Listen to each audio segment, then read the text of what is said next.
എന്നെ കേൾക്കുന്ന പ്രിയ സ്നേഹിത, യേശു ക്രിസ്തു എന്നേക്കും ഒരു ആശ്വാസമാണ്. അധ്വാനിക്കുന്നവരും ഭാരം ചുമക്കുന്നവരുമായ എല്ലാവരുമായുള്ളവരെ, നിങ്ങൾ എന്റെ അടുക്കൽ വരുവിൻ, ഞാൻ നിങ്ങളെ ആശ്വസിപ്പിക്കാം. ഈ ഞങ്ങൾ നിങ്ങൾക്ക് കൈമാറുന്ന ഈ സന്ദേശം എന്ന് പറയുന്നത് പാപികളെ മാനസാന്തരത്തിലേക്ക് നയിക്കുന്നവനാണ്. കൊടും ക്രൂര പ്രവർത്തികൾ ചെയ്യുന്നവനെ, ലഹരിക്കടിമയായിരിക്കുന്നവനെ, കുടുംബത്തിനും ദേശത്തിനും തലവേദനയായിരിക്കുന്നവനെ മാനസാന്തരത്തിലേക്ക് നയിക്കുന്ന സന്ദേശമാണ്. പ്രിയരെ, ഈ സന്ദേശം എന്റെ ജീവിതത്തിലും ഒരിക്കൽ കേൾക്കുവാനിടയായി. ഇന്ത്യൻ ആർമിയിൽ 32 വർഷത്തെ സേവനത്തിന് ശേഷം ഞാൻ ഇന്നിവിടെ നിൽക്കുമ്പോ എനിക്കൊരു സാക്ഷ്യം പറയാനുണ്ട്. പ്രിയരെ, പട്ടാളത്തിൽ മദ്യപിച്ച് പുകവലിച്ച് ലോകപ്രകാരം ജീവിച്ചപ്പോ ഈ സന്ദേശം എന്റെ ജീവിതത്തിൽ കാശ്മീരിന്റെ പ്രദേശത്ത് വെച്ച് എന്നെ തേടി വന്നു. മകനെ, നിന്നെ എനിക്ക് വേണം. ദൈവത്തിന്റെ വചനം ഒരുവന്റെ ജീവിതത്തിൽ കടന്നു വരുമ്പോ അവന്റെ ജീവിതത്തെ രൂപാന്തരപ്പെടുത്തും കേട്ടോ. ഇതാ, ഈ സന്ദേശത്തിന് ഒരു ശക്തിയുണ്ട് പ്രിയരെ.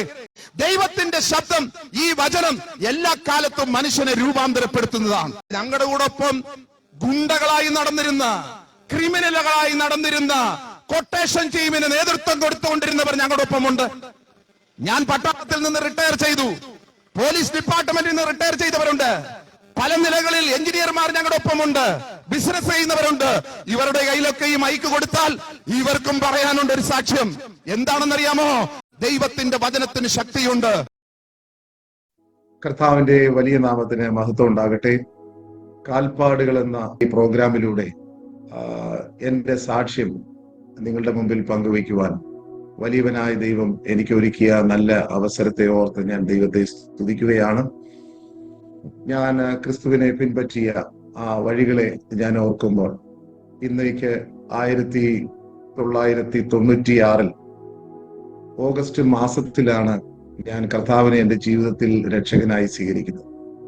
ഞാനൊരു സിറിയൻ കാത്തലിക് ബാക്ക്ഗ്രൗണ്ടിൽ ജനിച്ചു വളർത്തപ്പെട്ടവനാണ്. എൻ്റെ മാതാപിതാക്കൾക്ക് 5 മക്കളാണ്. അതിൽ ഏറ്റവും ഇളയ മകനാണ് ഞാൻ. എൻ്റെ പേര് രാജു മൈക്കിൾ എന്നാണ് എൻ്റെ പേര്. എൻ്റെ ചെറുപ്രായത്തിൽ തന്നെ വളരെ ഭക്തിയോടെ വളർന്നു വന്ന കാലങ്ങൾ ഞാൻ ഓർക്കുകയാണ്. എൻ്റെ പിതാവ് എല്ലാ ദിവസവും വീടിന് തൊട്ട് അടുക്കലാണ്, ഒരു 50-100 മീറ്റർ ദൂരമാണ് ഞങ്ങളുടെ പള്ളി. എല്ലാ ദിവസവും എൻ്റെ പിതാവ് കുർബാനയ്ക്ക് പോകുന്ന ഒരു രീതി ഉണ്ടായിരുന്നു. അങ്ങനെ എൻ്റെ 12 വയസ്സ് പ്രായമുള്ളപ്പോൾ എൻ്റെ പിതാവ് എന്നെ ഒരു അൾത്താര ബാലശുശ്രൂഷകനായി പള്ളിയിൽ കൊണ്ടുപോയി അച്ഛനെ ഏൽപ്പിക്കുവാൻ ഇടയായി. അങ്ങനെ എനിക്കൊരു ഒറ്റ മുണ്ടുമൊക്കെ, അന്നത്തെ കാലത്ത് മുണ്ടെടുത്ത് വേണം അൾത്താരയിൽ ശുശ്രൂഷിക്കാൻ പോകാൻ. അങ്ങനെ ഒരു ഒറ്റ മുണ്ടുമൊക്കെ വാങ്ങിത്തന്ന് എന്നെ പള്ളിയിൽ കൊണ്ട് ഏൽപ്പിച്ചു. അങ്ങനെ ചെറുപ്രായത്തിൽ തന്നെ വളരെ ഭക്തനായി വളർന്നു വന്ന കാലങ്ങൾ ഞാൻ ഓർക്കുകയാണ്. അൾത്താരയിൽ ശുശ്രൂഷിക്കുമ്പോൾ വളരെ ഭക്തിയോടെ വളർന്നു വന്ന കാലങ്ങൾ. അങ്ങനെ ജീവിതം അങ്ങനെ പോകുന്ന യാത്രയിൽ എൻ്റെ 17.5 വയസ്സ് പ്രായമുള്ളപ്പോൾ എൻ്റെ മൂത്ത ജ്യേഷ്ഠൻ ആർമിയിലാണ് ജോലി ചെയ്തുകൊണ്ടിരുന്നത്. എൻ്റെ അമ്മയുടെ ആങ്ങള ആർമിയിലായിരുന്നത് കൊണ്ട് എൻ്റെ ജ്യേഷ്ഠനെ, എൻ്റെ അമ്മാവൻ, ഞങ്ങളുടെ ഭവനത്തിലെ സ്ഥിതി അത്ര നല്ലതല്ലായിരുന്നതുകൊണ്ട് എൻ്റെ അമ്മയുടെ ആങ്ങള എൻ്റെ ജ്യേഷ്ഠനെ പട്ടാളത്തിൽ കൊണ്ടുപോയി. അങ്ങനെ എനിക്ക് 17.5 വയസ്സ് പ്രായമുള്ളപ്പോൾ എൻ്റെ ജ്യേഷ്ഠനും എനിക്ക് ആർമിയിൽ ചേരുവാൻ ആഗ്രഹമുള്ളത് കൊണ്ട് എന്നെ പട്ടാളത്തിൽ കൊണ്ടുപോയി ആക്കുവാൻ തക്കവണ്ണം ഇടയായിത്തീർന്നു. അങ്ങനെ ഞാനൊരു ഡ്രൈവറായിട്ടാണ് ഞാൻ ആർമിയിൽ ജോലി ചെയ്യുന്നത്, പ്രവേശിച്ചത്. പട്ടാളത്തിനെ സംബന്ധിച്ചിടത്തോളം നമ്മൾ കയറുന്ന സമയത്ത് ഏത് ട്രേഡാണോ, എല്ലാവർക്കും ഒരു ട്രേഡ് കിട്ടും. ഏത് ട്രേഡാണോ കിട്ടുന്നത് ആ ട്രേഡിന്റെ ട്രെയിനിങ് ആർമിയിൽ തരും. അങ്ങനെ എനിക്ക് കിട്ടിയ ട്രേഡ് എന്ന് പറയുന്നത് ഡ്രൈവറായിട്ട്. എനിക്ക് വണ്ടിയൊന്നും ഓടിക്കാൻ അറിയില്ല അന്ന്, പക്ഷേ ഡ്രൈവർ ട്രേഡ് കിട്ടി. പിന്നെ ഞാൻ മധ്യപ്രദേശ് ജബൽപൂർ എന്ന് പറയുന്ന ഞങ്ങളുടെ ട്രെയിനിങ് സെന്ററിൽ ഞാൻ ട്രെയിനിങ് 6 മാസത്തെ, ഏത് പട്ടാളക്കാരൻ ആർമിയിൽ ജോയിൻ ചെയ്താലും 6 മാസം ഒരു ബേസിക് ട്രെയിനിങ് ഉണ്ട്. ബേസിക് ട്രെയിനിങ്ങിന് ശേഷം ഒരു 28 ദിവസത്തെ ലീവ് കിട്ടും. ആ ലീവിന് ശേഷമാണ് ആർമിയിൽ നമുക്ക് ലഭിച്ച ട്രേഡിന്റെ ട്രെയിനിങ് നടക്കുന്നത്. ലീവിന് പോയിട്ട് വരുമ്പോൾ പിന്നെ ട്രേഡിന്റെ ട്രെയിനിങ്ങിന് പ്രവേശിക്കും. അങ്ങനെ 6 മാസം ഡ്രൈവർ ട്രേഡിന്റെ ട്രെയിനിങ് എനിക്ക് ലഭിച്ചു. അങ്ങനെ ഏകദേശം 1 വർഷം കഴിഞ്ഞപ്പോൾ ട്രെയിനിങ് എല്ലാം കഴിഞ്ഞ് പിന്നെ ട്രാൻസ്ഫർ തരികയാണ് ചെയ്തത്. അങ്ങനെ ഒരു ഡ്രൈവറായി ഞാൻ പട്ടാളത്തിൽ ജോലി ചെയ്ത് പോയിക്കൊണ്ടിരിക്കും കാലയളവ്.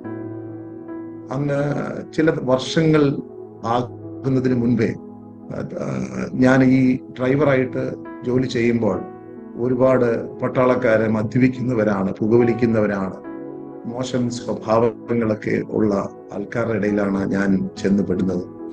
ഞങ്ങളെ സംബന്ധിച്ചിടത്തോളം ഈ ആർമിയില് ഡ്രൈവർമാര് ASC എന്ന് പറയുന്ന ഒരു ഡിപ്പാർട്ട്മെന്റ് ഉണ്ട്. ASCയുടെ MT 3 സെക്ഷനാണുള്ളത്. MT എന്ന് പറഞ്ഞ ആ സെക്ഷനിലാണ് മെക്കാനിക്കൽ ട്രാൻസ്പോർട്ട്. ഞങ്ങളുടെ ജോലി എന്ന് പറയുന്നത് പട്ടാളത്തിന്റെ വെടിയുണ്ടകൾ, തോക്ക് സാമഗ്രികൾ ഇങ്ങനെ ഒരു സ്ഥലത്ത് നിന്ന് മറ്റൊരു സ്ഥലത്ത് എത്തിക്കുക, പട്ടാളത്തിലെ ഒരു സ്ഥലത്ത് നിന്ന് മറ്റൊരു സ്ഥലത്ത് എത്തിക്കുക, റേഷൻ എത്തിക്കുക, ഇതൊക്കെയാണ് വാഹനവും ഡ്രൈവർമാരുടെ ഒക്കെ ജോലി. ഞങ്ങളങ്ങനെ വണ്ടിയിൽ സാധനങ്ങളൊക്കെ കയറ്റി 10, 25, 30 വണ്ടിയൊക്കെ ഒന്നിച്ച് കാൺവായി ആയിട്ട് പോകും. അങ്ങനെ പോകുമ്പോൾ ഞങ്ങൾ മറ്റ് യൂണിറ്റൊക്കെ മൂവ് ആകുമ്പോൾ ഇത്രയും വണ്ടികളൊക്കെ ചെന്ന് ഇൻഫൻട്രി ഫൈറ്റിംഗ് ഫോഴ്സ് ഉണ്ട്, അവരെയൊക്കെ മൂവ് ചെയ്യാനായിട്ടൊക്കെ ഞങ്ങൾ പോകും. മറ്റൊരു യൂണിറ്റ് ഡിപ്പാർട്ട്മെന്റ് ആയതുകൊണ്ട് അവർ ഡ്രൈവർമാരെ വളരെ ആദരിക്കും. പട്ടാളത്തിൽ വളരെ സ്നേഹവും ആദരവും ഒക്കെ കാണിക്കുന്നത് മദ്യം കൊടുത്താണ്. അങ്ങനെ ഡ്രൈവർമാർ ഞങ്ങൾ ചെല്ലും, 10, 15, 25 പേര് ആ വണ്ടിയുടെ അനുസരിച്ച് ഞങ്ങൾക്ക് കേസ് കണക്കിന് മദ്യം അവർ ഫ്രീ ആയിട്ട് തരും. അന്നത്തെ കാലത്ത് 100 രൂപയൊക്കെ കൊടുത്താൽ, 50 രൂപ 100 രൂപയൊക്കെ കൊടുത്താൽ ക്യാൻറ്റീൻ റേറ്റ് പട്ടാളത്തിന്റെ മദ്യം കിട്ടും. പക്ഷെ നമുക്കൊന്നും പൈസയൊന്നും കൂടി ഇങ്ങനെയൊക്കെ ഡ്യൂട്ടിക്ക് പോകുമ്പോൾ കിട്ടും. പക്ഷെ ഡ്യൂട്ടി കഴിഞ്ഞ് വൈകുന്നേരം ആകുമ്പോൾ ഫ്രഷ് ആയി കഴിഞ്ഞ് ആഹാരം എടുത്തുകൊണ്ടുവന്ന് വണ്ടിയിൽ വെച്ചിട്ട് ഞങ്ങൾ വലിയൊരു വണ്ടിയുടെ ഏതെങ്കിലും ഡ്രൈവർ കമ്പാർട്ട്മെന്റിൽ എല്ലാവരും കൂടെ 5, 6 പേരെ വെച്ച് കൂടി എന്തെങ്കിലും സ്നാക്സും കഴിച്ച് അങ്ങനെ മദ്യവും കുടിച്ച് ഡ്രൈവർമാരോടൊപ്പം ഞാനും അങ്ങനെ വേറെ വഴിയില്ലല്ലോ. ജമ്മു കാശ്മീർ പോലുള്ള സ്ഥലങ്ങളിലൊക്കെ ചെല്ലുമ്പോൾ 4 ചുറ്റിനും മലയാണ്, നമുക്ക് എങ്ങോട്ടും ഒരു ദിക്കൊന്നും മനസ്സിലാകുകയില്ല. അവനെ വാഹനത്തിലിരുന്ന് ആഹാരം കഴിക്കും, മദ്യം കഴിക്കും. അതിനുശേഷം എല്ലാവരും അവരവരുടെ വാഹനത്തിൽ കിടന്നുറങ്ങും. എല്ലാവരും അവരുടെ വാഹനത്തിൽ കടന്നുപോകും. അവരവരുടെ വാഹനത്തിൽ കിടന്നുറങ്ങി നേരം വെളുക്കും. പിന്നെ വണ്ടി മെയിൻ്റനൻസ് തയ്യാറായി വണ്ടി മെയിൻ്റനൻസ് ചെയ്ത് അടുത്ത ഡ്യൂട്ടിക്ക് പോകും. ഇങ്ങനെ പോകുമ്പോൾ എൻ്റെ ജീവിതത്തിൽ ഞാൻ ഈ ലഹരിക്ക് അടിമയായി തീരുവാൻ തക്കമിടയായി. പിന്നെ സിഗരറ്റ് വലിക്കുക, അങ്ങനെ മോശമായ പല സ്വഭാവങ്ങൾക്കും ഞാൻ അടിമയായി തീർന്നു. ഡ്രൈവർമാരുടെ കൂടിയാൽ അത് പട്ടാളത്തിലല്ല, ദേശത്ത് എവിടെയായിരുന്നാലും മിക്കവാറും ഡ്രൈവർമാരുടെ സ്വഭാവം എന്ന് പറയുന്നത് വളരെ മോശപ്പെട്ട സ്വഭാവമാണ്. അങ്ങനെ ഞാൻ പോകും കാലയളവിൽ ദൈവത്തിന്റെ കരുണ. അങ്ങനെ ഞാൻ പോകുന്ന സമയത്ത് ജമ്മു കാശ്മീരിൽ മിലിറ്റൻസിനെ പിടിക്കുന്ന ഒരു ടീമുണ്ട്, RR എന്നാണ് അതിന് പറയുന്നത്. നമ്മുടെ പ്രധാനമന്ത്രി 1990-ലാണ് ഈ മിലിറ്റൻസി തുടങ്ങുന്നത്. അപ്പോൾ നമ്മുടെ പ്രധാനമന്ത്രി BP സിംഗ് പ്രധാനമന്ത്രിയായിട്ടിരിക്കുമ്പോൾ ഈ 91 കാലയളവിൽ മിലിറ്റൻസി സ്റ്റാർട്ടായി. ആ സമയത്ത് ഒരു ഡിഫൻസിനെ എല്ലാ ഡിപ്പാർട്ട്മെന്റിനെയും ചേർത്തുകൊണ്ട് പല ഡിപ്പാർട്ട്മെന്റുകളിൽ നിന്നും പട്ടാളക്കാരെ ഒരുമിച്ച് ചേർക്കുക, ഡെപ്യൂട്ടേഷനായിട്ട് 2-3 വർഷത്തേക്ക് വേണ്ടിയിട്ട് ട്രാൻസ്ഫർ പോകും. അങ്ങനെ അവിടെ ഡ്രൈവർമാരെ ഞങ്ങളുടെ ഡിപ്പാർട്ട്മെന്റിൽ നിന്നാണ് എടുക്കുന്നത്. അങ്ങനെ സിഗ്നൽസിൽ നിന്ന് അങ്ങനെ ഓപ്പറേറ്റർമാരെ, അങ്ങനെ പല ഡിപ്പാർട്ട്മെന്റുകളിൽ നിന്നും അവരവരുടേതായിട്ടുള്ള ട്രേഡിലുള്ളവരെ വരും. അതല്ലാത്തവർ ഫൈറ്റിംഗ് ഫോഴ്സ്, അങ്ങനെ ഓരോ ഡിപ്പാർട്ട്മെന്റിൽ നിന്നും, ആർമിയിൽ നിന്നും. അങ്ങനെ RR എന്ന് പറയുന്ന രാഷ്ട്രീയ റൈഫിൾ എന്ന് പറയുന്ന ഒരു ഡിപ്പാർട്ട്മെന്റിൽ എനിക്ക് ജോലി ലഭിക്കാൻ, അവിടെ ഡ്യൂട്ടി ചെയ്യുവാനായിട്ട് എനിക്ക് അവസരം ലഭിച്ചു. അന്നത്തെ കാലയളവിൽ അപ്പോൾ മിലിറ്റൻസി തുടങ്ങി. ഞാൻ 93-ലാണ് അങ്ങോട്ട് പോകുന്നത്. മിലിറ്റൻസി തുടങ്ങി കഴിഞ്ഞപ്പോൾ പിന്നെ എപ്പോഴും ജമ്മു കാശ്മീർ ഇറങ്ങിയാൽ എപ്പോഴും ഫയറിംഗ് ആണ്. ആരെങ്കിലുമൊക്കെ പട്ടാളക്കാരുടെ ഈ കാൺവായി പോകുന്ന വാഹനത്തിൽ ഫയർ ചെയ്യുക. ഒരുപാട് പട്ടാളക്കാർ അങ്ങനെ ആംബുഷിലൊക്കെ പെട്ട് മരിച്ചിട്ടുണ്ട്. ഒരുപാട് പേരെ കണ്ടു. അപ്പൊ ഞാൻ ഈ 93-ലൊക്കെ പോകുമ്പോൾ ഓപ്പറേഷനൊക്കെ പട്ടാളക്കാരുമായിട്ട് പോകും. രാത്രിയുടെ യാമങ്ങളിൽ ചില സമയത്ത് 48 മണിക്കൂറത്തെ ഏതെങ്കിലും ഗ്രാമങ്ങളിൽ പട്ടാള മിലിറ്റൻസ് ഒളിച്ചിരിപ്പുണ്ടെന്ന് ഇന്റലിജൻസ് മുഖാന്തരം അറിവ് കിട്ടിയാൽ പെട്ടെന്നാണ് ഓർഡർ കിട്ടുന്നത്, നമുക്ക് ഇവിടുന്ന് പോണം. അങ്ങനെ വണ്ടികളെല്ലാം റെഡിയാക്കി എല്ലാവർക്കും ഈ ഗോതമ്പ് കൊണ്ടുള്ള ഡയമണ്ട് മധുരമൊക്കെ ഇട്ട്, മധുരം ഇല്ലാത്തത് കൊണ്ട് മധുരമൊക്കെ ഇട്ട് ഡയമണ്ട് പോലെ ഉണ്ടാക്കി ഓരോ കിറ്റിനകത്ത് കൊടുക്കും. അതാണ് ആഹാരം. അത് വണ്ടിക്കകത്ത് വെച്ച് ഒരു കിറ്റ് ബാഗുണ്ട്, അതിനകത്ത് വെള്ളം എടുക്കും. അവരവരുടെ തോക്കും എടുത്തുകൊണ്ട് വണ്ടിയിൽ ഡ്രൈവറിന്റെ തോക്ക് ഡ്രൈവർ സൈഡിൽ വെച്ചേക്കും. അങ്ങനെ പോകും. അങ്ങനെ പോകും കാലയളവിൽ ഈ പല സ്ഥലങ്ങളിലും വെളിയിലോട്ട് ഇറങ്ങിയാൽ എവിടെ പോയാലും മിലിറ്റൻസി ഉള്ള ഭാഗമായതുകൊണ്ട് എവിടെയും ഫയറിങ് നടക്കാൻ ചാൻസ് ഉണ്ട്, ആംബൂഷിൽ പെടുവാൻ ചാൻസ് ഉണ്ട്. ആംബൂഷിൽ പെടുക എന്ന് പറഞ്ഞാൽ നമ്മൾ റോഡിൽ കൂടെ പോവുകയായിരിക്കും, ഇവർ ഒളിച്ചിരുന്നു കൊണ്ട് പെട്ടെന്ന് അറ്റാക്ക് ചെയ്യുക നമ്മൾ അറിയപ്പെടാത്ത സ്ഥലങ്ങളിലൊക്കെ. അതുകൊണ്ട് വളരെ സൂക്ഷിച്ചാണ് വാഹനം ഓടിച്ച്, വളരെ സ്പീഡിൽ വേണം വണ്ടി ഓടിച്ച് എപ്പോഴും പോകുവാൻ. അങ്ങനെ ഒരു ഗ്രാമത്തിൽ മിലിറ്റൻ ഉണ്ടെന്ന് അറിവ് കിട്ടിയാൽ ഈ 48 മണിക്കൂറത്തെ ഓപ്പറേഷന് വേണ്ടി പോകും. രാത്രിയുടെ യാമങ്ങൾ 2 മണിക്ക് 1 മണിക്കൊക്കെ പോകും. എവിടെയാണ് ഗ്രാമം ഉള്ളത്, ആ ഗ്രാമത്തിൽ നിന്നും ഒരു 2 കിലോമീറ്റർ അല്ലെങ്കിൽ 1.5 കിലോമീറ്റർ പുറകിൽ വെച്ച് വണ്ടി നിർത്തും. പട്ടാളക്കാർ അവർ തോക്കുമായി ബോംബും തോക്കും ഒക്കെ ആയിട്ടൊക്കെ അവർ 2 റോഡിന്റെ വഴികളുടെ ഇരുവശങ്ങളിലൂടെ അവർ നടന്നു പോകും. ഞങ്ങൾ ഡ്രൈവർമാരെല്ലാം ഒരു സൈഡിൽ എവിടെയെങ്കിലും ആപ്പിൾ ഗാർഡനിലോ അല്ലെങ്കിൽ ഏതെങ്കിലും വൃക്ഷങ്ങളുടെ ചുവട്ടിലോ ഞങ്ങൾ ഇങ്ങനെ ഒളിച്ചിരിക്കും. വാഹനത്തിലിരിക്കാൻ ഓർഡറില്ല. കാര്യം എന്തെങ്കിലും മിലിറ്റൻസി പ്രോബ്ലം വന്നാൽ നമ്മൾ വണ്ടിക്കകത്ത് പെട്ടുപോകും, മരിക്കാൻ സാധ്യതയുണ്ട്. അങ്ങനെ വണ്ടിയിൽ നിന്നിറങ്ങി ഞങ്ങൾ ഇങ്ങനെ ഒളിച്ചിരിക്കും. പട്ടാളം അവരെ അവിടെ ചെന്ന് വളയുമ്പോൾ നമുക്കറിയാം, ഫയറിങ്ങിന്റെ ശബ്ദം കേൾക്കുമ്പോൾ മനസ്സിലാകും അവിടെ ആദ്യത്തെ ഫയറിങ് എപ്പോഴും പട്ടാളത്തിന് നഷ്ടമാണ്. കാരണം അവരും പട്ടാളക്കാരെ പോലെ മിലിറ്റൻസി ഡ്യൂട്ടി ചെയ്യുന്നവരാണ്. അവർ പട്ടാളക്കാരെ ചെല്ലുമ്പോൾ അവർ നോക്കി നിൽക്കും. അവർക്കറിയാം ആദ്യത്തെ ഫയർ എപ്പോഴും മിക്കവാറും നമ്മുടെ പട്ടാളക്കാർക്ക് നഷ്ടമായിട്ടാണ് വന്നിരിക്കുന്നത്. പിന്നെ അങ്ങോട്ട് അവരുടെ മുഖം കാണിക്കാതെ അവർ അകത്തിരുന്നുകൊണ്ട് തന്നെ വെടി വെക്കും. പക്ഷെ പട്ടാളം കവർ ചെയ്യും, അത് അവരെ കീഴ്പ്പെടുത്തും. അങ്ങനെയാണ് ആ സമയങ്ങളിലൊക്കെ നടന്നു. അങ്ങനെ വളരെ ഡേഞ്ചർ ആയിട്ടുള്ള സ്ഥലങ്ങളിലൊക്കെ ഞാൻ ഡ്യൂട്ടി ചെയ്ത് പോകും. അങ്ങനെ ഞങ്ങളുടെ ഈ രാഷ്ട്രീയ റൈഫിളിന്റെ ഞങ്ങളുടെ ബറ്റാലിയന്റെ ക്യാമ്പിനകത്ത് ഒരു ചെറിയൊരു ചാപ്പലാണ്.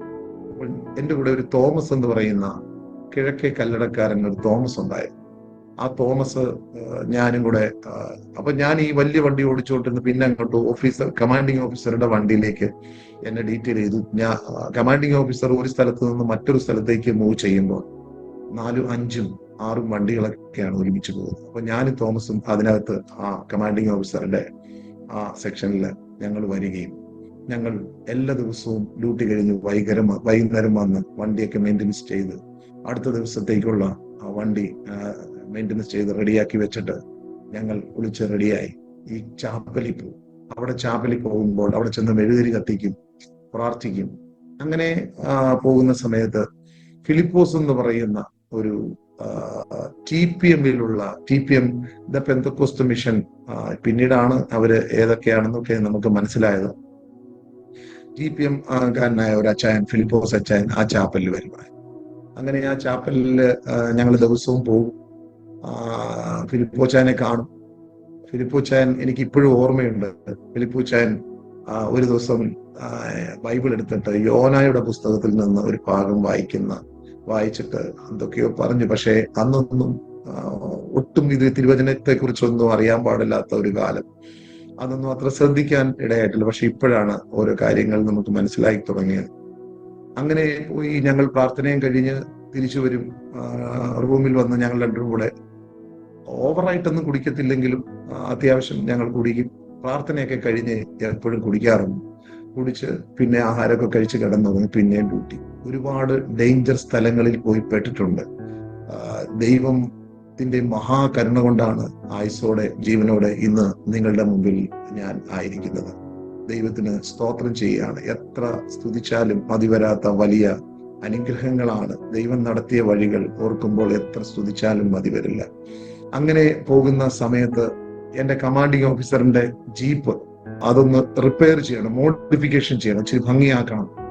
അത് ബുള്ളറ്റ് പ്രൂഫിന്റെ ഒക്കെ ഇട്ട് വളരെ ഭംഗിയാക്കി തയ്യാറാക്കി കൊണ്ടുവന്നു. അത് ശ്രീനഗറിൽ നിന്നും 300 കിലോമീറ്റർ താഴെ ജമ്മു എന്ന് പറയുന്ന സ്ഥലത്താണ് ഈ മോഡിഫിക്കേഷനൊക്കെ. എന്തെല്ലാം പണികൾ നടക്കണമോ അതിന്റെ എല്ലാം പണികളെല്ലാം മിക്കവാറും ജമ്മുവിൽ വരണം.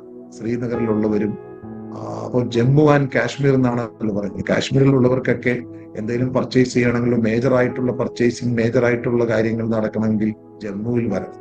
അങ്ങനെ ജമ്മുവിൽ ജീപ്പിന്റെ മോഡിഫിക്കേഷൻ ചെയ്യാനായിട്ട് എന്നെ പറഞ്ഞു വിട്ടു. അപ്പോൾ ഞാൻ ഫിലിപ്പോ ചായനോട് ഞാൻ പറഞ്ഞു, സാറേ ഞങ്ങൾ ഒരു സുബേദാർ റാങ്കിലുള്ള ഒരു വ്യക്തിയാണ് ഫിലിപ്പോ സാർ. അങ്ങനെ സുബേദാർ റാങ്കിലുള്ള വ്യക്തി എന്നോട് പറഞ്ഞു, രാജു ജമ്മുവിൽ പോകുമ്പോൾ ഒരു കാര്യം ചെയ്യണം. അവിടെ നമ്മുടെ ഒരു ചർച്ചുണ്ട്, അവിടെ ചെല്ലുമ്പോൾ അവിടെ പാസ്റ്റർ ജോർജ് ഊട്ടിയെ കാണും. നമ്മുടെ ഈ ചാപ്പലിൽ എല്ലാ വർഷവും ക്രിസ്മസ് പ്രോഗ്രാം ഒക്കെ നടക്കാറുണ്ട്. അപ്പോൾ നമുക്ക് പല ഭാഷയിലുള്ള ബൈബിൾ വേണം. 3-4 ഭാഷയിലുള്ള ബൈബിള് എന്നോട് പറഞ്ഞു അത് വാങ്ങിക്കൊണ്ട് വരണം, പൈസ തന്നു. അങ്ങനെ ഞാൻ അതുമായി ജമ്മുവിൽ കടന്നുപോയി. ജമ്മുവിൽ ചെന്ന് പിറ്റേ ദിവസം തന്നെ ഞാൻ ഈ പറഞ്ഞ അഡ്രസ്സിൽ കടന്നുപോയി.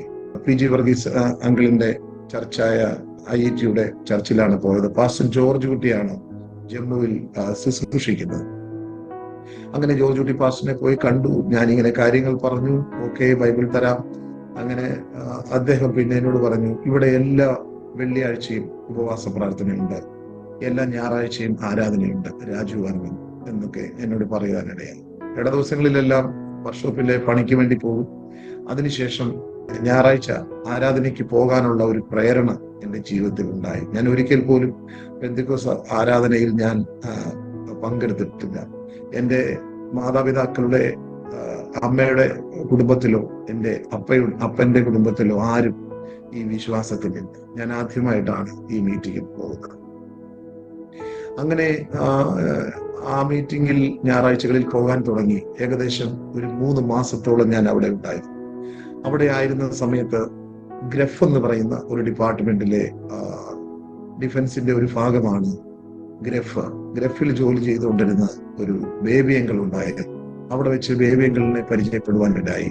ബേബിളിന്റെ അവിടെ തന്നെ ബേബി അങ്കിളിന്റെ ക്യാമ്പിൽ ജോലി ചെയ്യുന്ന ഒരു ഉണ്ണി ബ്രദർ ഉണ്ടായിരുന്നു. ഉണ്ണി ബ്രദർ ഇന്ന് ആയുസോടില്ല. താൻ പ്രിയം വെച്ച കർത്താവിന്റെ സന്നിധിയിൽ ചേർക്കപ്പെട്ടു.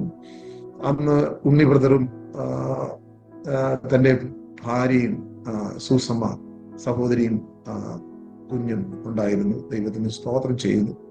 അങ്ങനെ ഞാൻ ചർച്ചിൽ ചെല്ലുമ്പോൾ ഇങ്ങനെ ഉണ്ണി ബ്രദറിന്റെ ക്യാമ്പിൽ ചെല്ലാനായിട്ട് ബേബിയങ്ങൾ പറയും, ബേബിയങ്ങളുടെയൊക്കെ ക്യാമ്പിൽ ചെല്ലണമായിട്ട്. അങ്ങനെ വർക്ക്ഷോപ്പിലൊക്കെ പോയിട്ട് ചില സമയങ്ങളിലൊക്കെ വൈകുന്നേരം ഞാൻ അവരുടെ ഉണ്ണി ബ്രദർ താമസിക്കുന്ന ക്വാർട്ടേഴ്സിൽ ചെല്ലും. ബേബിയങ്ങളും ബാച്ചിലറാണ്.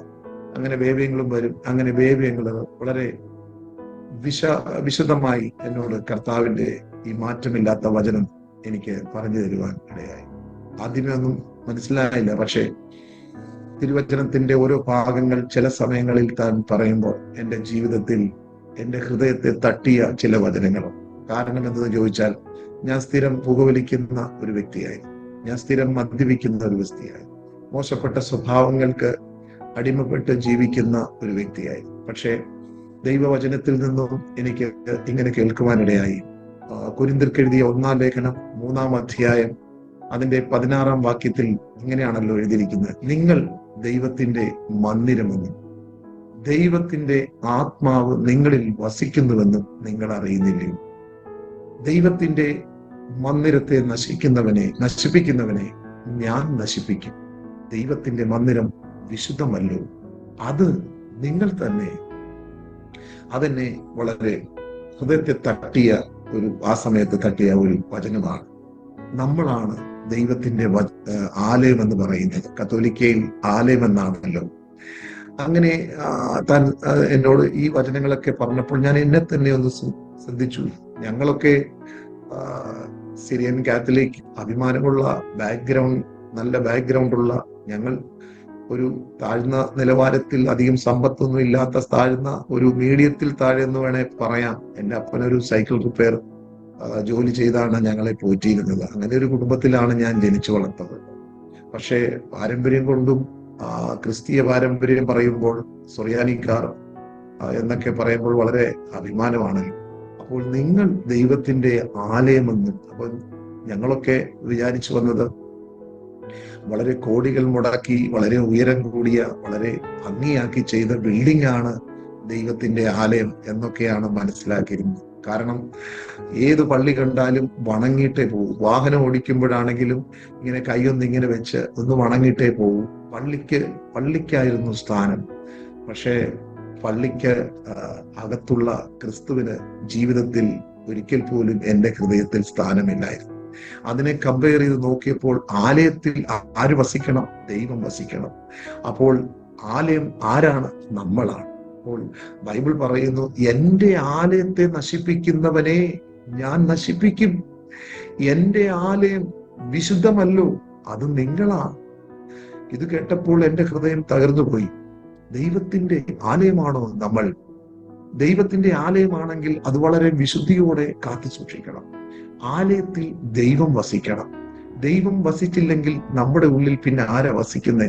പിശാചാണ്. പിശാച് നമ്മുടെ ഉള്ളിൽ വസിക്കും. പിശാചാണോ ഒരുവന്റെ ഉള്ളിൽ വസിക്കുന്നത്? ദൈവമാണോ ഒരുവന്റെ ഉള്ളിൽ വസിക്കുന്നതെന്ന് നമുക്ക് ഒരു വൃക്ഷത്തെ ഫലം കണ്ട് തിരിച്ചറിയുന്നത് പോലെ, വൃക്ഷത്തിന്റെ ഫലത്താൽ ഒരു നല്ല വൃക്ഷമാണോ എന്ന് നമുക്ക് തിരിച്ചറിയാൻ കഴിയുന്നത് പോലെ വിശുദ്ധ ബൈബിളിൽ പറയുന്നു. യോഹന്നാന്റെ സുവിശേഷം 10-ാം അധ്യായം 10-ാം വാക്യത്തിൽ വായിക്കുന്നുണ്ട്, ശത്രു വരുന്നത് അറുപ്പാനും മുടിപ്പാനും നശിപ്പിപ്പാനും അല്ലാതെ ശത്രു വരുന്നില്ല, പിശാച് വരുന്നില്ല. എന്നാൽ യേശു പറഞ്ഞു, എന്നാൽ ഞാൻ വന്നത് നിങ്ങൾക്ക് ജീവൻ തരുവാൻ, അത് സമൃദ്ധിയായ ജീവൻ തരുക. അപ്പോൾ പിശാച് എൻ്റെ ജീവിതത്തിൽ, എൻ്റെ ഭാവിയെ, എൻ്റെ ക്രിസ്തീയ ജീവിതത്തെ, ഒരു സ്വർഗം ഉണ്ടെന്നും ഒരു നരകം ഉണ്ടെന്നും അതിനെക്കുറിച്ചൊന്നും നമുക്കറിയില്ല. ക്രിസ്തീയ ജീവിതത്തിൽ കാത്തലിക് പാരമ്പര്യ പ്രകാരം മരിച്ചു കഴിഞ്ഞാൽ ഒപ്പീസും കുർബാനയും ഒക്കെ ചൊല്ലി 7-30 അടിയന്തരമൊക്കെ നടത്തി അങ്ങനെ ആത്മാവിന് ശാന്തിക്ക് വേണ്ടി പ്രാർത്ഥിക്കുമ്പോൾ നിത്യതയിൽ സന്തോഷമുണ്ടാകുമെന്നൊക്കെ അത്രയ്ക്ക് അറിയത്തുള്ളൂ. മരണത്തിനപ്പുറത്തൊരു ജീവിതമുണ്ട്, അത് ഈ ഭൂമിയിൽ തന്നെ ആയിരിക്കുമ്പോൾ പ്രാപിക്കണമെന്ന് അറിയില്ല. അപ്പോൾ നിങ്ങൾ ദൈവത്തിന്റെ മന്ദിരമാണ്, അത് വിശുദ്ധമായി കാത്തു സൂക്ഷിക്കണം എന്ന് പറഞ്ഞപ്പോൾ എൻ്റെ ജീവിതത്തിൽ വളരെ ഹൃദയത്തിൽ തട്ടുവാനിടയായി. അത് അവിടെ കൊണ്ട് തീർന്നില്ല. മർക്കോസിന്റെ സുവിശേഷം 7-ാം അധ്യായം 6-7 വാക്യം നാം വായിക്കുമ്പോൾ കർത്താവ് പരീശന്മാരെയും ശാസ്ത്രിമാരെയും നോക്കിക്കൊണ്ട് ഇങ്ങനെ പറഞ്ഞു, കപടഭക്തിക്കാരായ നിങ്ങളെക്കുറിച്ച് യെശയ്യാ പ്രവാചകൻ പറഞ്ഞു, ശരിയാണ്, ഈ ലോകം എന്നെ അധരം കൊണ്ട് ബഹുമാനിക്കുന്നു, എന്നാൽ ഇവരുടെ ഹൃദയമോ എന്നിൽ നിന്ന് വളരെ ദൂരത്തകന്നിരിക്കുന്നു എന്ന് പറയുവാനിടയാക്കുന്നു. മാനുഷികമായ ഉപദേശങ്ങളെ ഉപദേശിക്കുന്നത് കൊണ്ട് ഇവർ എന്നെ വ്യർത്ഥമായി ഭജിക്കുന്നു, വ്യർത്ഥമായി ആരാധിക്കുന്നു എന്നാണ് മർക്കോസിന്റെ സുവിശേഷം 7-ാം അധ്യായം 6-7 വാക്യത്തിൽ വായിക്കുന്നത്.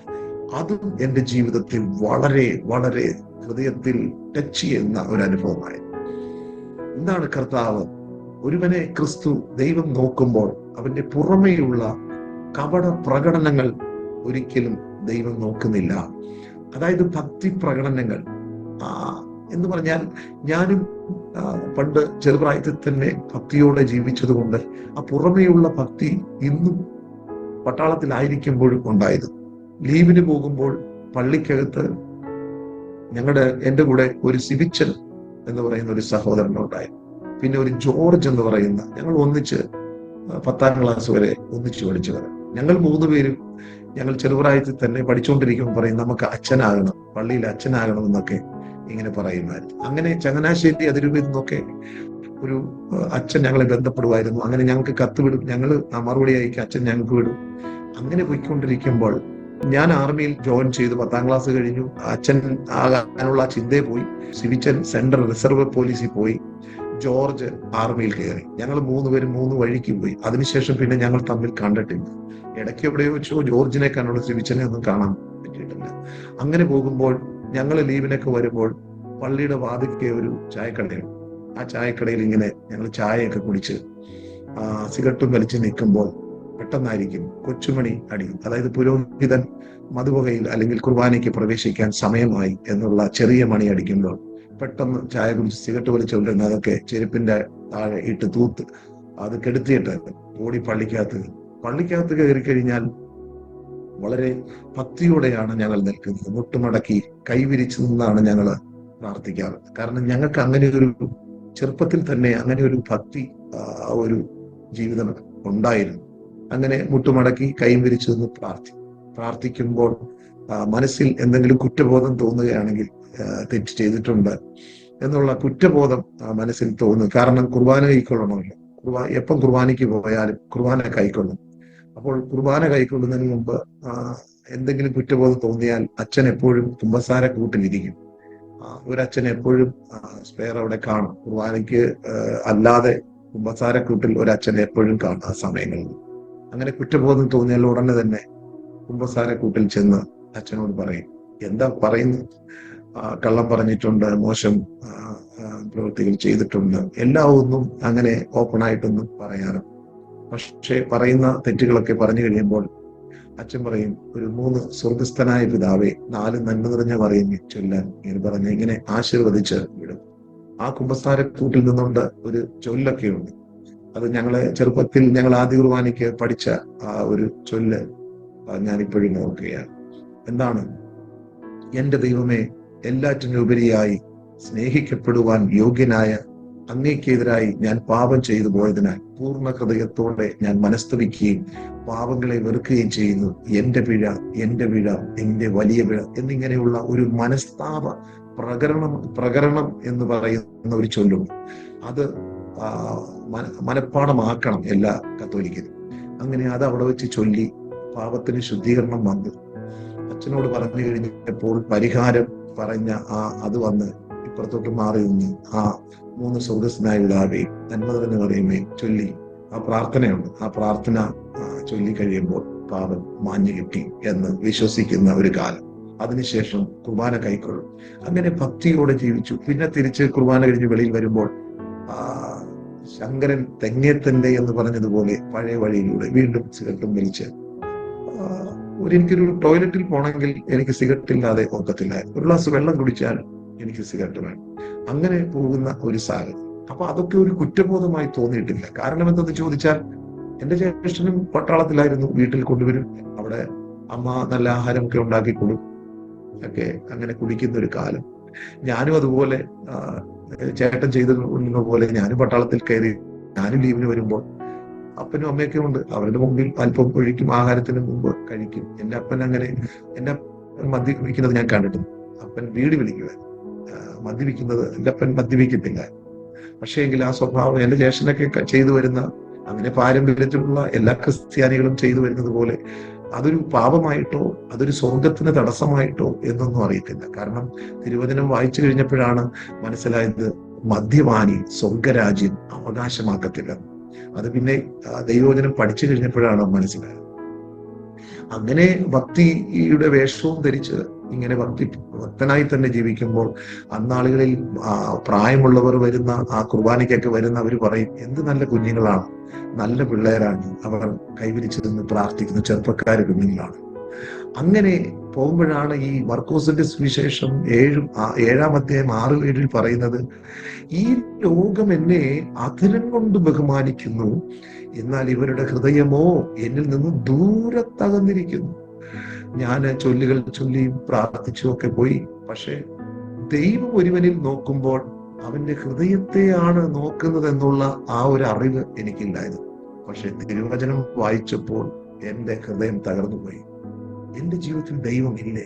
ഞാൻ ഈ പ്രാർത്ഥിക്കുന്നതെല്ലാം വെറുതെയാണോ? അങ്ങനെയാണല്ലോ എഴുതി വെച്ചിരിക്കുന്നത്. ഈ ലോകം എന്നെ അധരം കൊണ്ട് ബഹുമാനിക്കുന്നു, എന്നാൽ ഇവരുടെ ഹൃദയവുമായി എന്നിൽ നിന്ന് ദൂരത്തകന്നിരിക്കുന്നു. മാനുഷികമായ ഉപദേശങ്ങളെ പഠിപ്പിക്കുന്നത് കൊണ്ട് ഇവർ എന്നെ വ്യർത്ഥമായി ഭജിക്കുന്നു എന്ന് പറഞ്ഞാൽ വ്യർത്ഥമായി ആരാധിക്കുന്നു. അപ്പോൾ ഈ പള്ളിയിൽ പോകുന്നതും ഈ ചെയ്തു കൂട്ടിയതും ഈ നേർച്ചകൾ ചെയ്തതും കാഴ്ചകൾ ചെയ്തതും ഇതെല്ലാം വ്യർത്ഥമായിരുന്നോ എന്ന് ഞാൻ ചിന്തിച്ചു പോയി. പള്ളിയിൽ വായിച്ചുകൊണ്ടിരുന്ന പുസ്തകങ്ങളെക്കാട്ടപ്പുറമായി ഈ വചനം ദൈവമാണ്.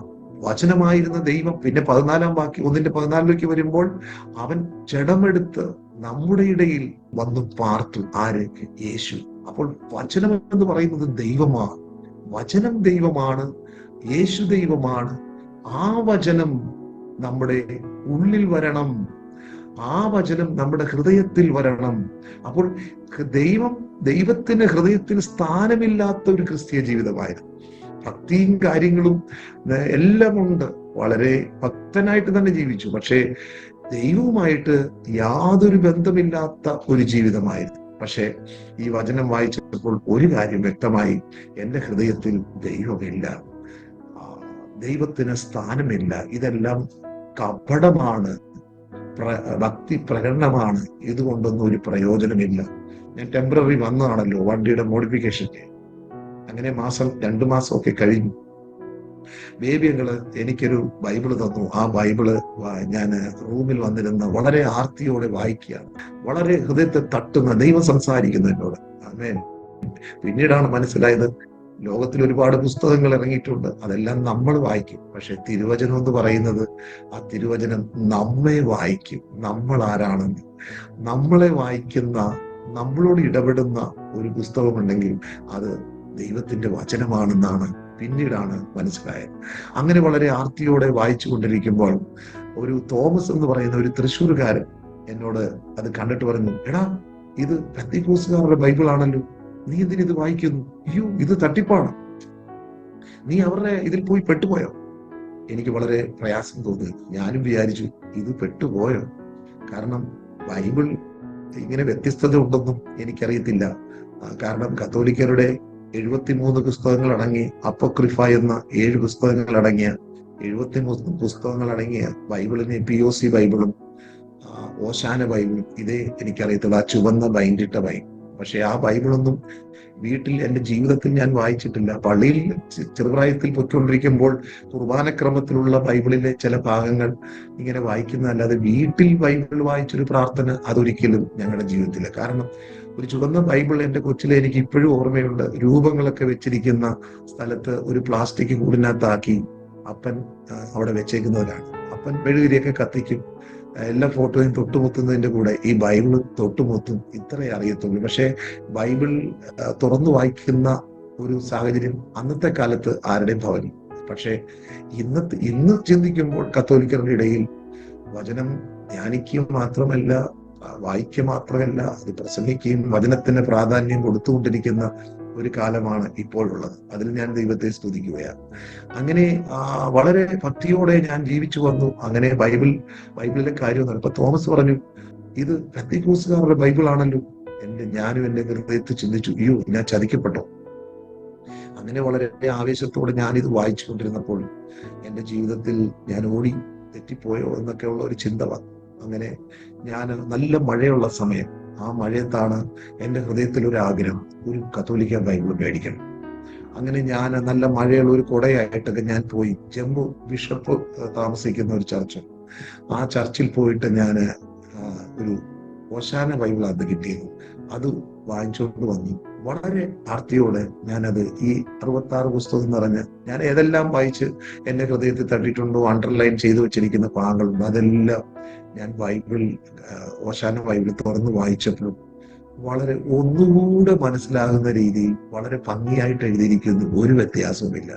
കാരണം നിങ്ങൾ ദൈവത്തിന്റെ മന്ദിരം എന്ന് പറയുമ്പോൾ കത്തോലിക്ക ബൈബിളിൽ പറയുന്നത് നിങ്ങൾ ദൈവത്തിന്റെ ആലയം എന്നാണ്. അത് കേൾക്കുമ്പോൾ തന്നെ ഒരു ഭക്തി നമ്മുടെ ജീവിതത്തിൽ ഉണ്ടാകും. വളരെ നല്ല ഒരു വേടാണ്. പിന്നീട് അങ്ങോട്ട് ഞാൻ വായിച്ചു നോക്കിയപ്പോൾ മനസ്സിലായി, 66 പുസ്തകവും കത്തോലിക്ക ബൈബിളിൽ എഴുതിയിട്ടുള്ള അതിന് ഒരു മാറ്റവും ഇല്ല.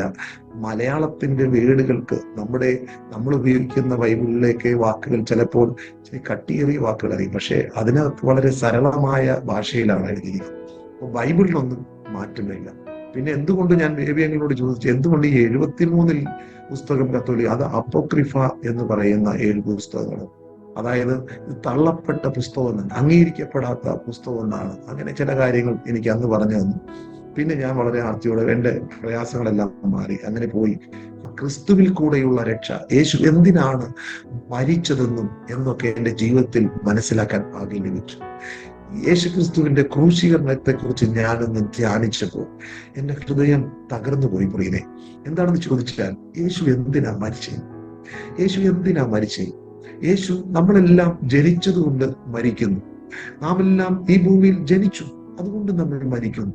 പക്ഷെ യേശു നമുക്ക് വേണ്ടി മരിക്കാൻ വേണ്ടി ജനിച്ച ഒരു വ്യക്തി ഉണ്ടെങ്കിൽ അത് യേശു മാത്രം. ബൈബിൾ പറയുന്നു, അവനിൽ പാപമില്ലാത്തവൻ, പാപം അറിയാത്തവൻ, പാപം ചെയ്യാത്തവൻ നമുക്ക് വേണ്ടി പാപമായി നാശകരമായ കുഴിയിൽ നിന്നും കുഴഞ്ഞ ചേറ്റിൽ നിന്നും അവൻ എന്നെ കയറ്റി. അതേ പ്രിയരെ, യേശു എനിക്ക് വേണ്ടി മരിച്ചു. ഒരു കാര്യം ഉറപ്പായി, ആ മരണത്തിനപ്പുറത്ത് ഒരു ജീവിതമുണ്ടെന്നും യേശുവിനെ രക്ഷകനായി സ്വീകരിക്കണമെന്നും കർത്താവും രക്ഷകനും നാഥനുമായി സ്വീകരിച്ച് എഴുന്നേറ്റ് നിന്ന് ഒരു ഞായറാഴ്ച ഞാൻ എഴുന്നേറ്റിരുന്നു പറഞ്ഞു. ഇത് എനിക്ക് മനസ്സിലായി കഴിഞ്ഞു. അങ്ങനെ എൻ്റെ ഹൃദയത്തിലെ ഭാരമെല്ലാം മാറുകയാണ്. അതുവരെ ഞാൻ ഒരുപാട് ലീവിനൊക്കെ പോകുമ്പോൾ വിവാഹത്തിന് വേണ്ടി ഒരുപാട് പെണ്ണ് കാണാൻ പോയ ഭാഗങ്ങളൊക്കെ ഞാൻ ഓർക്കുന്നു. പക്ഷെ അന്നേരമൊന്നും അത് നടക്കാതെ പോയത് ദൈവം എന്നെ കണ്ടിരുന്നു. രക്ഷിക്കപ്പെട്ട സമയത്ത് പൗലോസ് സാക്ഷ്യം പറയുന്നത് ഇങ്ങനെയാണ്: എന്നെ ദമസ്കോസിന്റെ പടിവാതിക്കൽ വെച്ച് എന്നെ തിരഞ്ഞെടുത്ത ദൈവം. തന്റെ ആത്മീയ ജീവിതം കുറച്ചുകൂടെ മുമ്പോട്ട് പോയപ്പോൾ താൻ ഇങ്ങനെ പറഞ്ഞു: അമ്മയുടെ ഉദരത്തിൽ ഉരുവാകുന്നതിന് മുൻപേ എന്നെ തിരഞ്ഞെടുത്ത ദൈവം. ഒന്നുകൂടെ തന്റെ ആത്മീയ ജീവിതം മുമ്പോട്ട് പോയി കഴിഞ്ഞപ്പോൾ വളരെ വളരെ ആത്മീയ തീഷ്ണതയിൽ താൻ നിന്നപ്പോ പറയാണ്: ലോകസ്ഥാപനത്തിന് മുമ്പേ എന്നെ തിരഞ്ഞെടുത്ത ദൈവം. അതേ പ്രിയരെ, ആ സാക്ഷ്യം തന്നെയാണ് നമ്മെ ഓരോരുത്തരെയും കുറിച്ച്. ദൈവം നമ്മെ ഓരോരുത്തരും തിരഞ്ഞെടുത്തിരിക്കുന്നു ലോകസ്ഥാപനത്തിന് മുമ്പേ. ആരും നഷ്ടപ്പെട്ടുവാൻ ദൈവം ആഗ്രഹിക്കുന്നില്ല. പക്ഷെ എന്തുകൊണ്ട് മനുഷ്യൻ ശ്രദ്ധിക്കാതെ പോകുന്നത് എനിക്കറിയില്ല. പക്ഷെ എന്റെ ഹൃദയത്തെ കർത്താവ് തുറന്നു. ലുദിയുടെ ഹൃദയം തുറന്നതുപോലെ തിരുവചനം ഗ്രഹിക്കുവാൻ എന്റെ ഹൃദയത്തെ തുറന്നു. ബൈബിൾ വായിക്കുന്നില്ലേ, ഭക്തി ഉണ്ടെങ്കിലും ദൈവവചനം ഗ്രഹിക്കണമെന്നില്ല. അങ്ങനെ വളരെ ഈ ദൈവവുമായിട്ടൊരു ബന്ധമില്ലാതെ പോകുന്ന കാലയളവിൽ ഈ ദൈവവചനമൊക്കെ ഞാൻ കേട്ട് എന്റെ ജീവിതത്തിൽ മനസ്സിലായി, ഇനി യേശുവിനെ രക്ഷകനായി ശരി. അങ്ങനെ ഒരു ദിവസം ഞാൻ ഞായറാഴ്ച ചർച്ചിൽ എഴുന്നേറ്റ് നിന്ന് സാക്ഷ്യം പറഞ്ഞു, ഞാൻ യേശുവിനെ രക്ഷകനായി സ്വീകരിക്കുക. അങ്ങനെ പറഞ്ഞതിന്റെ അങ്ങനെ സാക്ഷ്യം പറഞ്ഞു. എല്ലാവരും എനിക്ക് വേണ്ടി പ്രാർത്ഥിച്ചു. വളരെ എന്റെ വിവാഹത്തിന് വേണ്ടി ഞാൻ എല്ലാ ലീവിനും പോകുമായിരുന്നു. പിന്നെ ഞാൻ എന്റെ ഭവനത്തിൽ എന്റെ മാതാവിന് കത്തെഴുതി, ഇനി നമ്മുടെ സമുദായ പ്രകാരമുള്ള ഒരു വിവാഹം ഞാൻ ആഗ്രഹിക്കുന്നില്ല. ഞാൻ ഒരു പാപിയായി ലോകപ്രകാരം ജീവിച്ച ഒരു വ്യക്തിയാണ്. ഞാൻ രക്ഷിക്കപ്പെട്ടു. അതുകൊണ്ട് എനിക്ക് അതുപോലുള്ള ഒരു കുടുംബത്തിലെ പെൺകൊച്ചു മതി എന്ന് ഞാൻ എന്റെ മാതാവിനെ ഞാൻ കത്തെഴുതുവാനിടയായി. ഉടനെ ഭയങ്കര ദേഷ്യപ്പെട്ടുകൊണ്ട് എന്റെ മാതാവിനെ അടുത്ത മറുപടി: എടാ, കോടാലി കോടി ഈ കത്തോലിക്കരുള്ള ഈ കത്തോലിക്ക സമുദായത്തിൽ അവരാരും സ്വർഗത്തിൽ പോകാതെ നീ സ്വർഗത്തിൽ പോകാൻ നിങ്ങളോ ചുരുക്കം പേരുള്ള ഇതോ ആരോ നിന്നെ, ഏതോ പാസ്റ്റർമാര് നിന്നെ വളച്ചെടുത്തതാണ്, നിന്നെ വഞ്ചിച്ചതാണ്. കാരണം നിനക്ക് ജോലി ഉണ്ടല്ലോ, നിന്റെ പൈസ അടിക്കാൻ വേണ്ടി നിന്നെ വഞ്ചിച്ചതാണ്, നിന്നെ എങ്ങനെയോ കെണിയിൽ അകപ്പെടുത്തിയതാണെന്നൊക്കെ പറഞ്ഞ് ഒരുപാട് ദേഷ്യപ്പെട്ടുകൊണ്ടൊക്കെ ഞങ്ങളാരും സ്വർഗത്തിൽ പോകാതെ ചുരുക്കം പേരായ ചില ആൾക്കാരാണോ പോകുന്നതെന്നൊക്കെ പറഞ്ഞ് അങ്ങനെ എപ്പോഴും പിന്നെ തിരുവചനം കോട്ട് ചെയ്ത് കത്തെഴുതത്തുള്ളായിരുന്നു. അങ്ങനെ അന്നത്തെ കാലത്ത് ഇല്ലണ്ടിൽ കത്തെഴുതണം 96 കാര്യമായി. അങ്ങനെ ഞാൻ 86 പട്ടാളത്തിൽ കയറുന്നത്. 86 ശേഷമുള്ള കാര്യങ്ങളാണ് ഞാൻ ഈ പറയുന്നത്. അങ്ങനെ 96 ഞാൻ ഈ കർത്താവിനെ രക്ഷകനായി സ്വീകരിച്ചു. അങ്ങനെ പിറ്റേ ആഴ്ച അവിടെ കൺവെൻഷൻ നടക്കുകയാണ് ജമ്മുവില്. അങ്ങനെ മാവേലിക്കര ഓലകെട്ടി എന്ന് പറയുന്ന സ്ഥലത്ത് ഒരു പാസ്റ്റർ, ആർമിയിൽ നിന്ന് റിട്ടയർഡായ സുബേദാർ വർഗീസ് പാസ്റ്റർ, അദ്ദേഹം വർഷങ്ങളായി റിട്ടയർഡായിട്ട് അങ്ങനെ അവിടെ കൺവെൻഷന് പ്രസംഗിക്കാൻ വിളിച്ചിട്ടുണ്ടായിരുന്നു. അങ്ങനെ അദ്ദേഹം വന്നപ്പോൾ അദ്ദേഹമാണ് ഞങ്ങൾ ഒരു 7 പേരുണ്ടായിരുന്നു. അന്ന് എൻ്റെ കൂടെ 70 വയസ്സ് പ്രായമുള്ള ഒരു അപ്പച്ചനും സ്നാനപ്പെടാനുണ്ടായിരുന്നു. അദ്ദേഹമാണ്, വർഗീസ് പാസ്റ്ററാണ് ഞങ്ങൾക്ക് സ്നാനത്തിന് ക്ലാസ് തന്നത്. അങ്ങനെ കഴിഞ്ഞ ആ ക്ലാസ് ഒക്കെ തന്നു. അവിടെ ഒരു ടാങ്കിൽ, ജമ്മുവിൽ ഒരു സ്ഥലത്ത് ആ ചർച്ചിൽ തന്നെ ഒരു ടാങ്കിനകത്ത് എനിക്ക് കർത്താവിനെ ജീവിതത്തിൽ സ്വന്തം രക്ഷകനായി സ്വീകരിച്ച് സ്നാനപ്പെടുവാൻ, സ്നാനപ്പെടുവാൻ സ്വർഗത്തിലെ ദൈവം എനിക്ക് ഭാഗ്യം നൽകി. അങ്ങനെ ഞാൻ എന്റെ 3 മാസം തികഞ്ഞു. 3 മാസം അവിടെ തീർന്നു. എന്റെ വണ്ടിയുടെ മോഡിഫിക്കേഷനാണ് ഞാൻ വന്നത്. ആ മോഡിഫിക്കേഷനും തീർന്നു. ഒപ്പം തന്നെ വണ്ടിയുടെ മോഡിഫിക്കേഷൻ അല്ല എന്ന് എനിക്ക് പിന്നീട് മനസ്സിലായി. എന്നെ മോഡിഫിക്കേഷൻ ചെയ്യാനായിരുന്നു ദൈവം എന്നെ ജമ്മുവിൽ അയച്ചത്. എന്നെ പണിയാനായിരുന്നു എന്ന് ഞാൻ പിന്നീട് എനിക്ക് മനസ്സിലായി. കാര്യം പ്രിയ, അത് നമ്മുടെ ജീവിതത്തിൽ വന്ന് സംഭവിക്കുന്ന കാര്യങ്ങളൊന്നും യാദൃശ്യമല്ല. ദൈവം മുന്നമേ കണ്ടിട്ടുണ്ട്. എന്റെ വണ്ടിയുടെ മോഡിഫിക്കേഷൻ കഴിഞ്ഞു. ഞാൻ സ്നാനപ്പെട്ടു വളരെ ഭക്തനായി സന്തോഷത്തോടെ ബൈബിളൊക്കെ ആയിട്ട് ഞാൻ പോവുകയാണ്. ശ്രീനഗറിൽ ചെന്നു കഴിഞ്ഞപ്പോൾ വഴിയിൽ വെച്ച് അറിഞ്ഞു ഫിലിപ്പോസ് സാറ് ട്രാൻസ്ഫർ ആയി. അവിടുന്ന് തിരിച്ചു വേറൊരു വണ്ടികൾ മാറി കയറുന്ന ഒരു സ്ഥലത്ത് വന്നപ്പോൾ ഇങ്ങനെ ദൂരെ വെച്ച് ഒന്ന് കാണാനേ പറ്റിയുള്ളൂ. എനിക്ക് അധികം സംസാരിക്കാനൊന്നും പറ്റിയില്ല. പക്ഷെ അങ്ങനെ ഞാൻ പിന്നെ മേളിൽ കയറി ശ്രീനഗറിൽ ചെന്നു. അവിടെ ഞങ്ങളുടെ ക്യാമ്പിൽ ചെന്നു. ആ ബൈബിൾ കൊണ്ട് അവിടെ കൊണ്ടുവച്ചു. അങ്ങനെ ചുരുക്കി പറയട്ടെ, അവിടുന്ന് പിന്നെ ഞാൻ മേളിൽ ചെന്നു. ഫിലിപ്പോച്ചാൻ നമ്മുടെ അപ്പസ്തോല പ്രവർത്തികൾ വായിക്കുന്നത് പോലെ ഫിലിപ്പോസിനെ ഷണ്ണനെ സ്നാനപ്പെടുത്തിയതിന് ശേഷം ഫിലിപ്പോസിനെ പിന്നെ ഷണ്ണൻ കണ്ടില്ല എന്ന് പറഞ്ഞതുപോലെ അതുപോലെ തന്നെ എന്റെ ജീവിതത്തിൽ സംഭവിച്ചു. പിന്നെ എനിക്ക് ഫിലിപ്പോച്ചാനെ ഇന്നുവരെയും ഞാൻ കണ്ടിട്ടില്ല. ആർമിയിൽ അദ്ദേഹം, ഞാൻ രക്ഷിക്കപ്പെട്ടിട്ട് 27 വർഷമായി.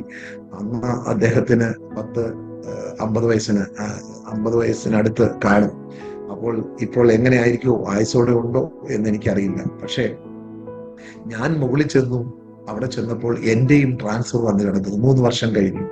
എവിടേക്കാണ്? ബാംഗ്ലൂർ എന്ന് പറയുന്ന പ്രദേശത്ത്. വളരെ പലരും ആഗ്രഹിക്കുന്ന സ്ഥലമാണ്. പക്ഷേ ബാംഗ്ലൂർ ട്രെയിനിങ് സെന്ററിൽ എനിക്ക് ട്രാൻസ്ഫർ വന്നു. അവിടെ ഞാൻ ചെന്നു ജമ്മുവിൽ. അവിടെ ചെന്നിട്ട് എന്റെ ആർമിയിൽ ഒരു സുബേദാർ ജോൺ എന്ന് പറയുന്ന ഒരു സാറിനെ പരിചയപ്പെട്ടു. അങ്ങനെ പുള്ളി എനിക്ക് ഒരുപാട് കാര്യങ്ങൾ, അങ്ങനെ ചർച്ചുമായിട്ട് ബന്ധപ്പെട്ടു. IPC ചർച്ചിൽ പോയി. അവിടെ വെച്ച് അഭിഷേകം പ്രാപിച്ചു. അങ്ങനെ ഇരിക്കുമ്പോൾ എന്റെ വീട്ടില് എനിക്ക് ഞാൻ ഇങ്ങനെ വിവാഹം കഴിക്കൂ എന്നൊക്കെ പറയാനിടയായി.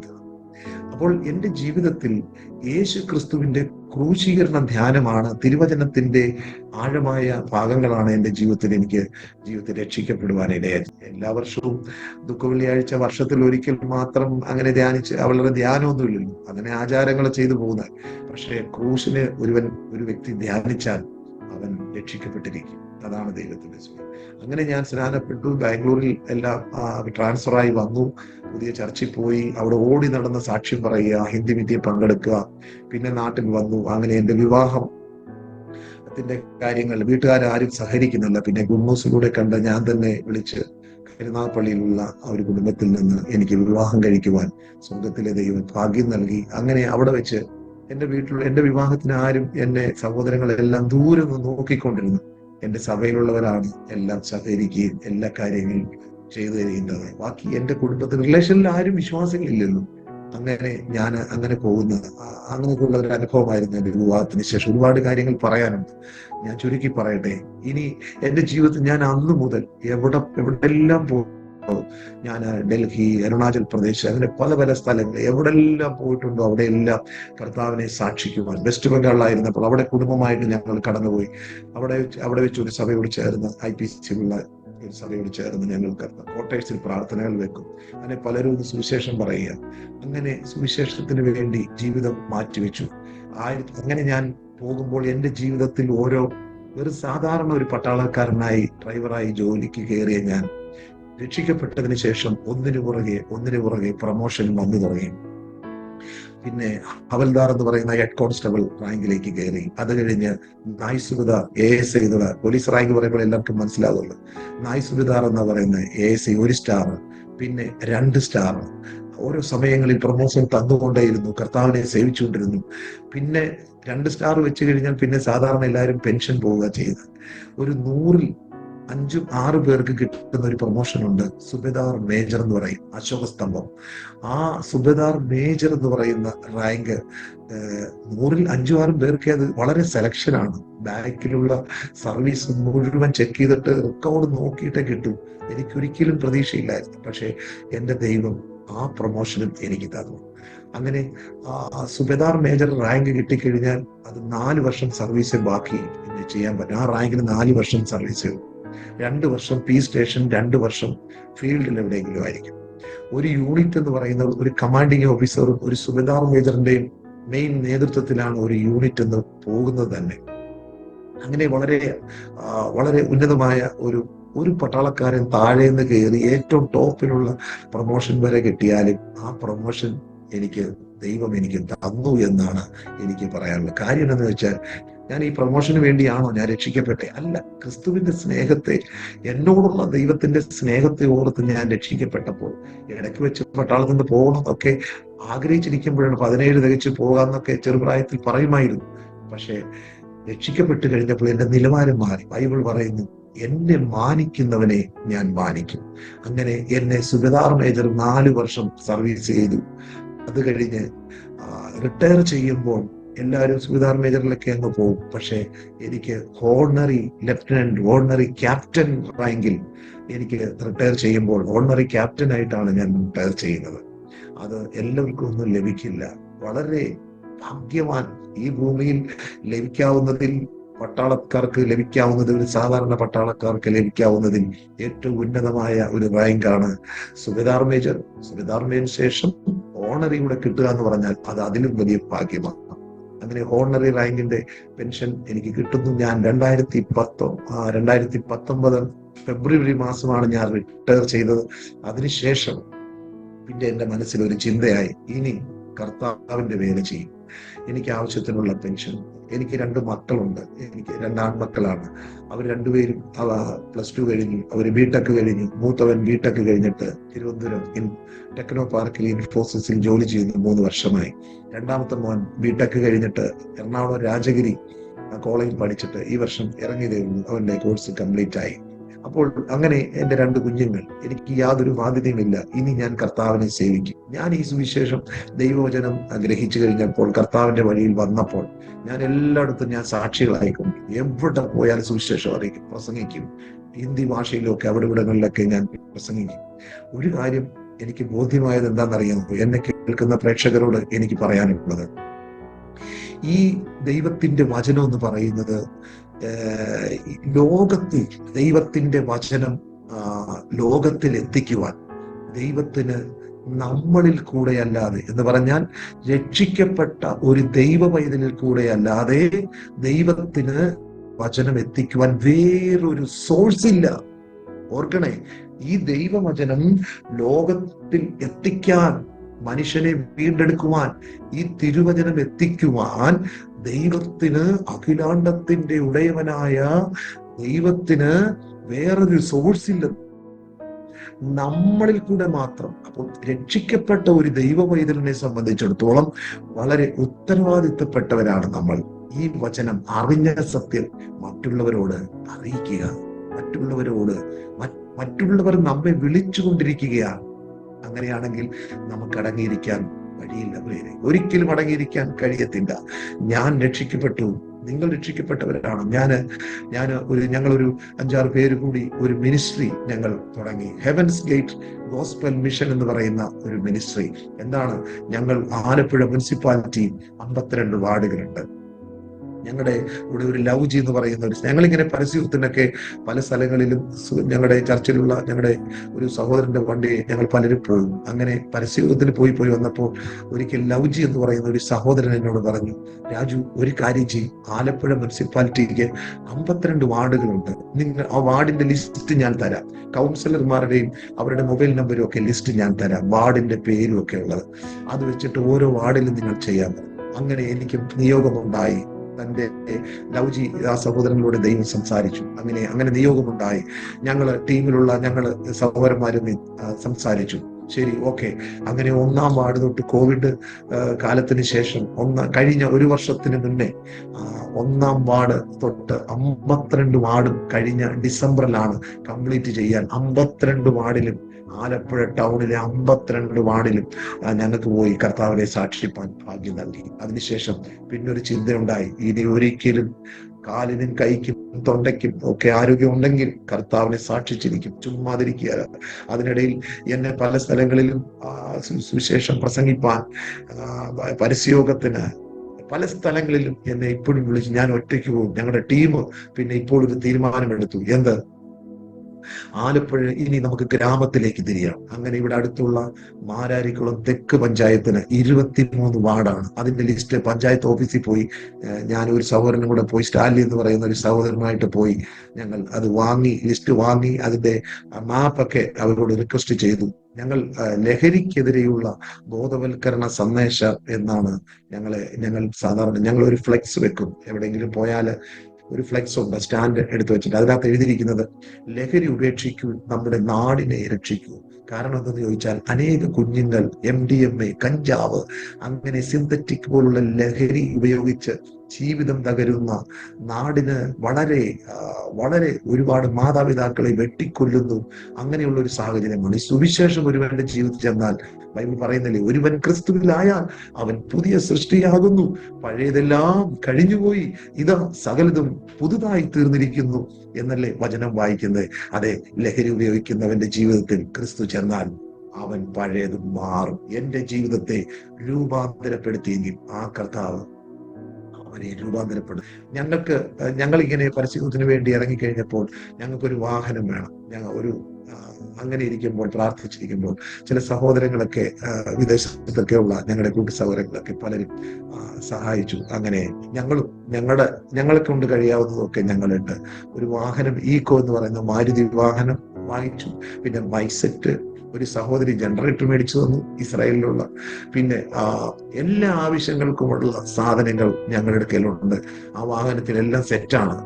എനിക്ക് വളരെ ഇപ്പോൾ ഞാൻ ഓർക്കുകയാണ്, ഒരു പ്രാവശ്യം ഞങ്ങൾ പരസ്യത്തിന് ഇങ്ങനെ പോകുമ്പോൾ ടൗണില് മഴക്കാർ അങ്ങനെ ഇരിക്കുമ്പോഴാണ് എന്റെ മനസ്സിൽ തോന്നിയത്, മഴയാണെങ്കിലും കർത്താവിന്റെ വചനം ഒരു റിട്ടയർഡായ ജെയിംസ് എന്ന് പറയുന്ന ഒരു ദേവദാസൻ ഞങ്ങളോട്, അദ്ദേഹം ഒക്കെ ഉണ്ട്. അപ്പം മഴക്കാറാണ്, മഴയുണ്ടെങ്കിലും പ്രസംഗിക്കും. അങ്ങനെ എന്റെ മനസ്സിൽ ഒരു ചിന്ത വന്നു. ഞാൻ പോയി ഒരു കടയിൽ പോയി 7 ഒരേ കളറിലെ റെയിൻകോട്ടും ഒക്കെ വാങ്ങിച്ചുകൊണ്ട് വന്നു. അന്ന് മഴചാറ്റിനകത്തും സ്പീക്കറിന്റെ മേളിൽ ഒരു പ്ലാസ്റ്റിക് ഒക്കെ ഇട്ടിട്ട് ഞങ്ങളെല്ലാം ഒരേ കളറിലെ റെയിൻകോട്ടൊക്കെ ഇട്ട് ഞങ്ങൾ പരസ്യയോഗം ചെയ്തു. എന്ന് പറഞ്ഞാൽ ഏതെങ്കിലും നിലകളിൽ പല തടസ്സങ്ങളും മഴ വന്നാലും ഞങ്ങൾ സുവിശേഷം പറയും. ഞങ്ങൾ അങ്ങനെ പഞ്ചായത്തിൽ പ്രവേശിച്ചിരിക്കുകയാണ്.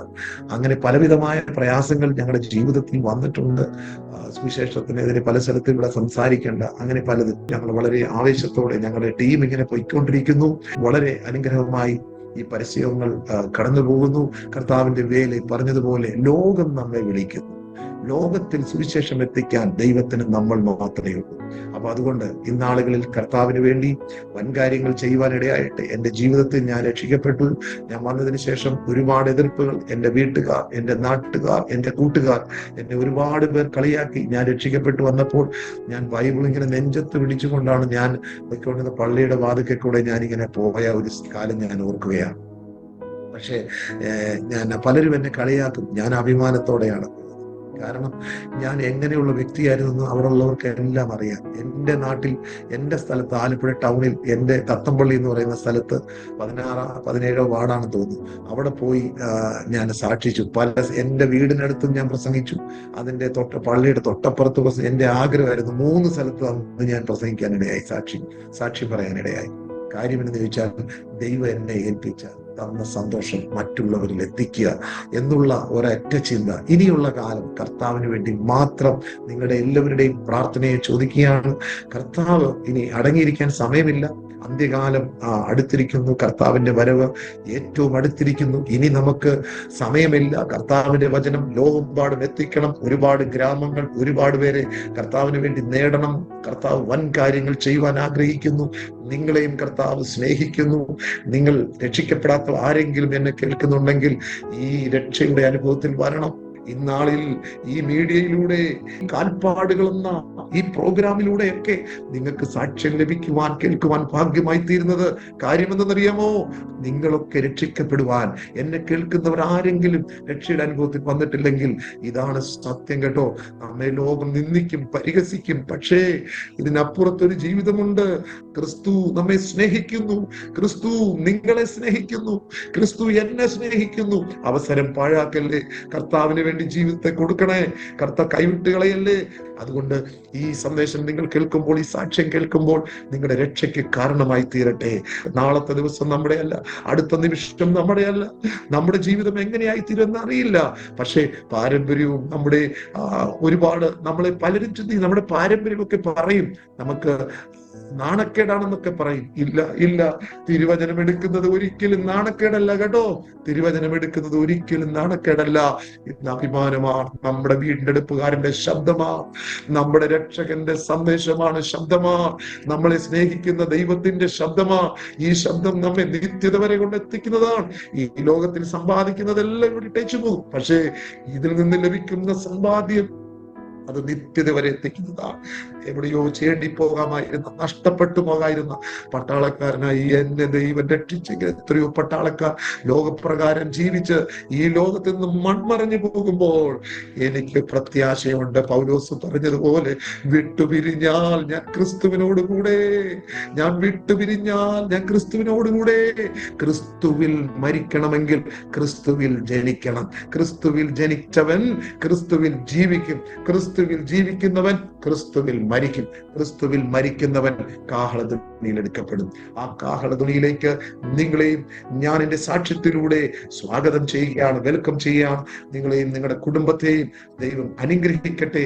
എനിക്ക് വേണ്ടി അവസരം ഒരുക്കിയ ഈ പ്രോഗ്രാമിന്റെ നേതൃത്വം വഹിക്കുന്നവർക്ക് നന്ദി അറിയിച്ചുകൊണ്ട് എന്റെ വാക്കുകൾക്ക് വിരാമം കുറിക്കുന്നു. ദൈവം നമ്മെ അനുഗ്രഹിക്കുമാറാകട്ടെ. Praise the Lord.